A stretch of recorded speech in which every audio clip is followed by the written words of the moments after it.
ভিতর থেকে একটা চক্র কাজ করতেছে, এবং এই চক্রের কেউই মুসলিম না। এই চক্রের কেউই কিন্তু মুসলিম না। বাহিরে আবার পরিচয় দিতে পারে যে আমি মুসলিম, আমার নাম অমুক, নাম পরিবর্তন করে মুসলিম মেয়েদেরকে ফুসলিয়ে ফাঁসলিয়ে এই জেনার ফাঁদে ফেলে ওর পিছনে কিছু টাকা খরচ করে, কিছু সময় দিয়ে ওকে প্রয়োজনে ঘুমের ওষুধ খাওয়ায়, প্রয়োজনে আবার জাদুটনা করে, বান মারে, ওকে ওকে তাবিজ কবজ করে বিছনায় নিয়ে এসে ধর্ষণ বা গণধর্ষণ করে, ওই ভিডিওগুলো দিয়ে পরে ওকে ব্ল্যাকমেইল করে, পরের কাছ থেকে টাকা খাওয়া শুরু করে, কোনো কোনো ক্ষেত্রে মেয়েদেরকে পাচারও করে দিচ্ছে। আমাদের মেয়েদেরকে বলতেছে কোনো অবস্থাতেই কোনো মুসলমান ছেলের সাথে কোনো অবৈধ সম্পর্কে যাবে না। অমুসলিম হলে তো কোনো কথাই নাই।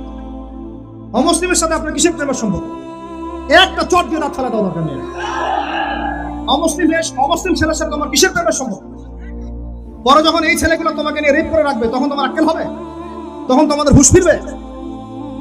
তখন এসে আমাদের কাছে মেসেজ করতেছে আমার এই সমস্যা হয়েছে, আমি কি